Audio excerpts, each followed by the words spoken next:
برهان یوسفزۍ کمزوری که کرکټ مافیا ځواکمنه ده. سلام، وخت مو په خیر. که مو زموږ چینل نوي سبسکرایب کړئ د نورو معلوماتو لپاره زموږ چینل درسره سبسکرایب کړئ. موږ او تاسې ټول په دې ډېر ښه پوهیږو چې د افغانستان په ملي لوبډله کې یوه ځواکمنه کړۍ یا مافیا شتون لري چې له امله یې په لسګونه استعدادونه ووژل شو او لا هم د وژلو په حال کې دي.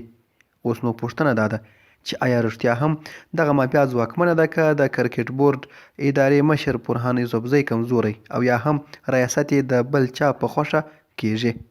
په ډېر لږ وخت کې د افغان کرکټ بورډ د بیلابیل مشران بدل را بدل شو. ځینو کار وکړ، ځینو اختلافات وزېږول، ځینو پکې شخصي ګټې وپاللې. چا د پیسو ګټلو لپاره ریاست وکړ او چا د خپلوانو لوبول او په اداره کې د ځای پر ځای کولو لپاره په افغان کرکټ بورډ کې دندې وکړې. خو داسې یو مشر هم پیدا نه شو چې په لوبډله او کرکټ بورډ کې د مافیا دا ځواکمنه ډله له منځه یوسي یا یې هم پلانونه شنډ کړي. خو دا مهال خواشینونکی حالت دا دی چې ورځ تر بلې د کرکټ سره د خلکو مینه کمیږي. پخوانۍ مینه په کرکه بدله شوې، خو په اړه یې مشران چوپ پاتې دي او لوبغاړي چې څه کوي هغه کوي، که هغه د ملت او افغانستان په تاوان یا هم په ګټه وي. پوښتنه دا ده چې ولې د کرکټ بورډ مشر برهان یوسفزۍ د مافیا په وړاندې چوپ پاتې دی.